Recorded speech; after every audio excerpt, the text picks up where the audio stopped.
Hi everyone, Lady with a Lisp here. Today I'll be reading the first two chapters of Jane Austen's Pride and Prejudice. And it's got one of the most famous introductions. And you'll have heard plenty of parodies and everything about the beginning here. Chapter 1.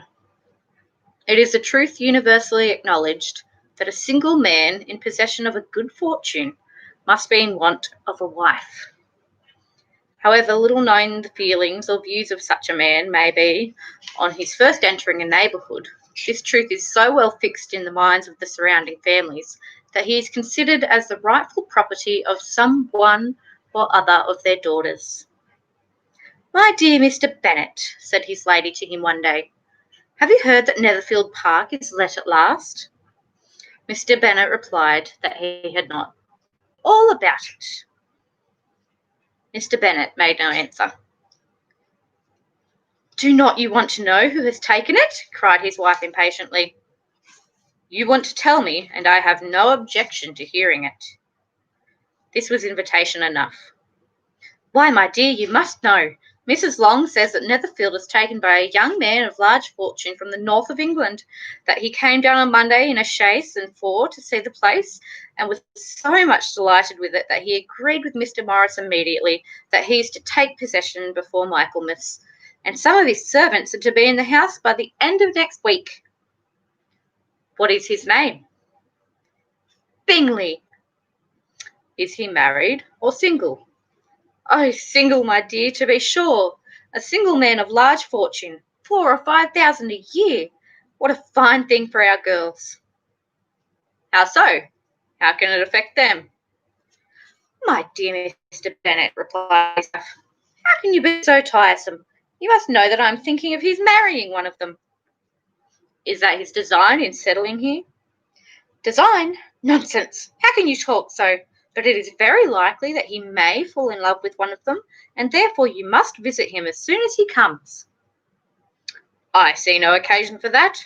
You and the girls may go, or you may send them by themselves, which perhaps will still be better, for as you are as handsome as any of them, Mr. Bingley might like you the best of the party." "My dear, you flatter me.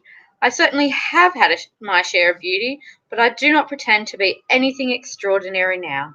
When a woman has 5 grown-up daughters, she ought to give over thinking of her own beauty." "In such cases, a woman has not often much beauty to think of." "But, my dear, you must indeed go and see Mr. Bingley when he comes into the neighbourhood." "It is more than I engage for, I assure you." "But consider your daughters. Only think of what an establishment it would be for one of them. Sir William and Lady Lucas are determined to go, merely on that account, for in general, you know, they visit no newcomers.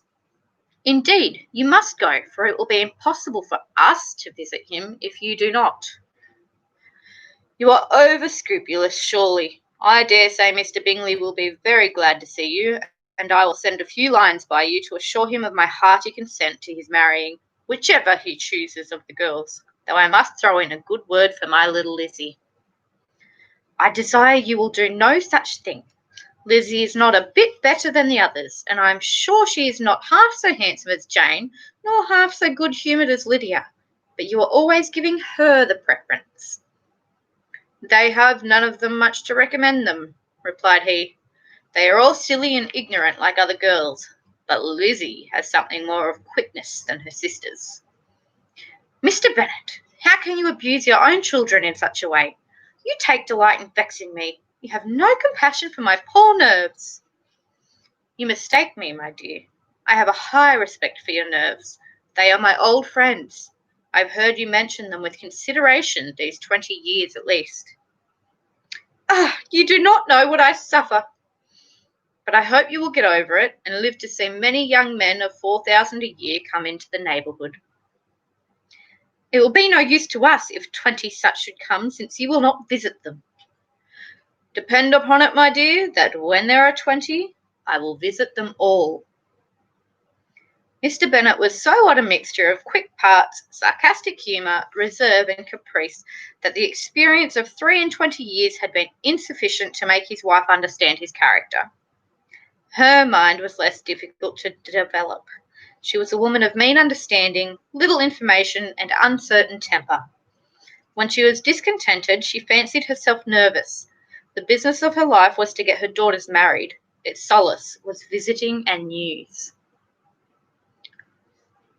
Chapter 2. Mr. Bennet was among the earliest of those who waited on Mr. Bingley. He had always intended to visit him, though to the last always assuring his wife that he should not go. Until the evening after the visit was paid, she had no knowledge of it. It was then disclosed in the following manner. Observing his second daughter employed in trimming a hat, he suddenly addressed her with, "I hope Mr. Bingley will like it, Lizzie." "We are not in a way to know what Mr. Bingley likes," said her mother resentfully, "since we are not to visit." "But you forget, mamma," said Elizabeth, "that we shall meet him at the assemblies, and that Mrs. Long has promised to introduce him." "I do not believe Mrs. Long will do any such thing. She has 2 nieces of her own. She is a selfish, hypocritical woman, and I have no opinion of her." "No more have I," said Mr. Bennet, "and I am glad to find that you do not depend on her serving you."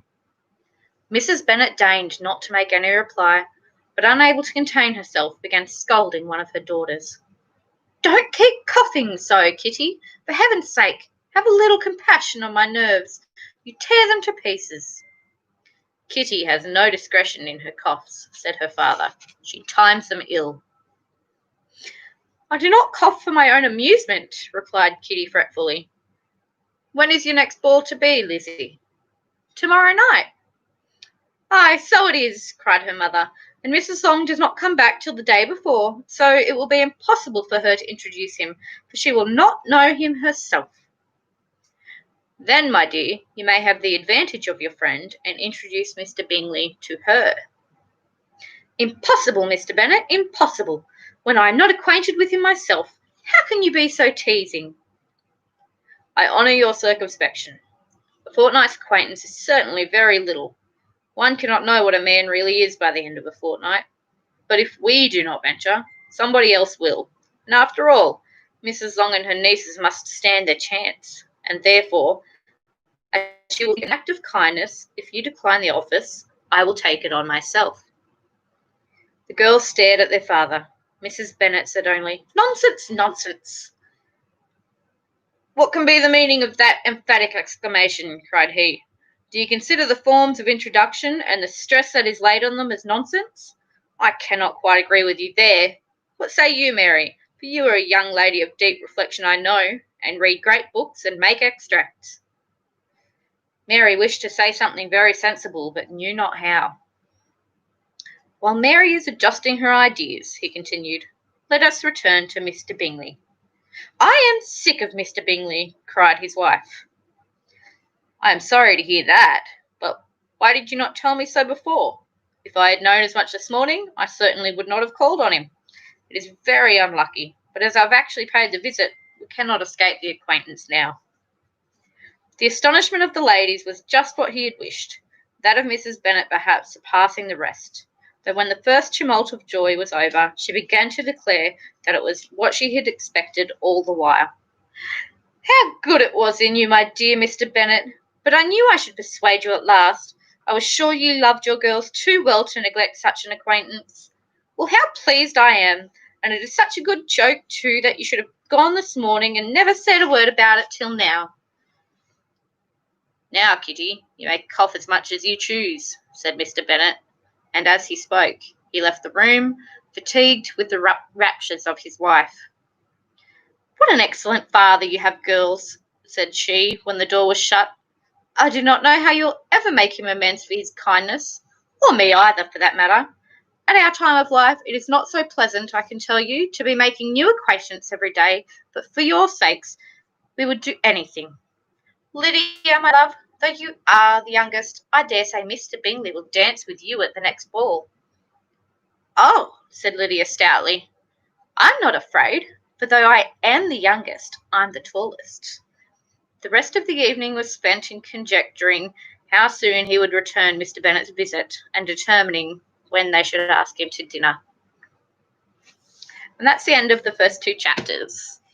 Let me know if you liked it. Let me know if you have any recommendations or hints or tips or tricks for me. I know my webcam's not fantastic. But yeah, give me a follow and I'll see you soon.